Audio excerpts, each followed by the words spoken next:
Assalamualaikum warahmatullahi taala wabarakatuh. Kita akan berkongsi penerangan mengenai teori pengurusan saintifik oleh Frederick Winslow Taylor. Teori ini diasaskan dalam tahun 1880-an.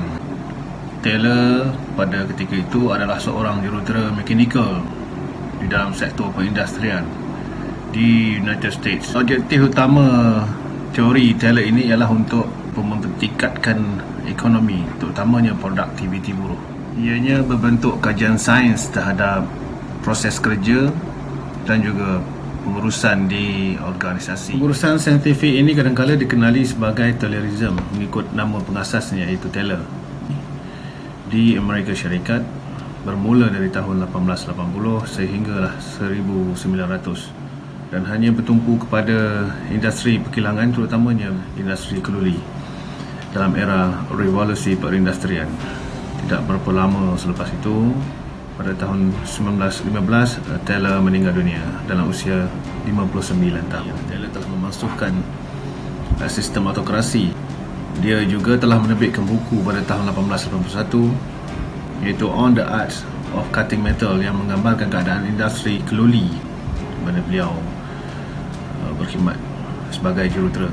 Pada tahun 1895, beliau juga telah menerbitkan lagi sebuah buku iaitu Piece Rate System yang menerangkan galakan atau insentif terhadap para pekerja. Dan juga buku yang paling terkenal yang telah dihasilkan oleh beliau ialah The Principle of Scientific Management.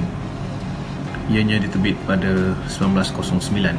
Pada tahun 1886, Taylor membuat kajian terhadap sebuah syarikat yang mana beliau membuat kajian terhadap gerakan massa mengenai tali sawat, dan dari sini lahirlah satu konsep teori kecekapan dan keberkesanan yang digunakan sehingga kini. Yang pertama ialah memberikan pemilihan pekerja yang cekap serta memberi latihan untuk meningkatkan pengeluaran. Yang kedua, dapat menggantikan peraturan-peraturan yang lama di dalam organisasi digantikan dengan yang baru. Kesemua pekerja ataupun pekerjaan dapat dilakukan mengikut peraturan atau prosedur yang sistematik.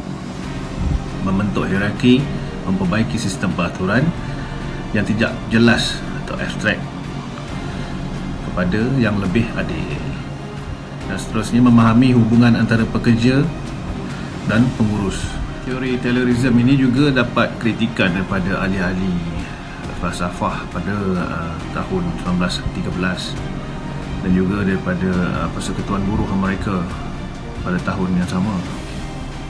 Dan mereka berpendapat bahawa Taylorism ini mengabaikan hak asasi manusia dan juga pengendalian secara mekanik manusia, psikologis, sosial pemisahan, berlebihan perancangan dan pelaksanaan dan sebagainya. Peter Ferdinand Drucker berpendapat bahawa teori Taylor ini menjadikan manusia seperti mesin, tidak rehat apa semua. Penjangkaan pendapat ini telah menjadikan usaha Taylor ini terhalang, ataupun teori Taylorism ini ditentang oleh ahli-ahli perniagaan. Frederick Winslow Taylor ini adalah orang yang pertama dalam sejarah yang menganggap pekerjaan itu adalah pantas mendapat kematian dan kajian yang sistematik. Taylor juga mencadangkan dalam prinsip Taylorism yang diasaskannya itu yang pertama, penentuan pergerakan, iaitu membina kaedah saintifik, menentukan pergerakan dan perjalanan kerja yang dilaksanakan dengan lebih efisien. Dan pengkhususan kerja, pentingnya seorang pakar dalam setiap bahagian, dan perancangan dan penjadualan yang sistematik. Aktiviti dalam organisasi perlu memastikan penggunaan sumber manusia dan bahan pada tempat dan masa yang sesuai. Pemilihan dan pengambilan kaki tangan yang telus. Taylor juga percaya bahawa proses pemilihan yang teliti beserta pilihan ataupun beserta latihan akan menjamin prestasi yang tinggi di dalam organisasi. Dan yang terakhir ialah insentif upah. Ini bertujuan untuk memberi ganjaran mengikut jenis usaha ataupun kerja yang dibuat. Dan menurut Copley dalam bukunya bertajuk Father of Scientific Management yang diterbitkan pada tahun 1923, menyatakan Taylor tidak menyedari kesan pembandingan sosial terhadap moral pekerja. Jadinya oleh itu adalah mustahak untuk pekerja menganggap sistem insentif ataupun sistem ganjaran yang diberi kepada pekerja ni sebagai adil berbanding dengan apa yang diterima oleh pekerja lain dari hasil pekerjaan tersebut. Yang ini dah dijelaskan oleh Edwin Ellock pada 1980. Motivasi pekerja telah memberi pengaruh yang besar sepanjang abad hinggalah ke hari ini.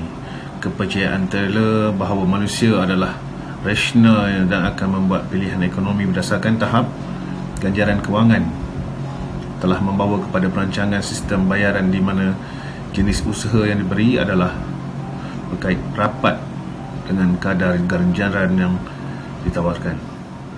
Perlu mempunyai seorang ketua yang bertanggungjawab untuk penyediaan, kelajuan, pemeriksaan, perbaikan prosedur.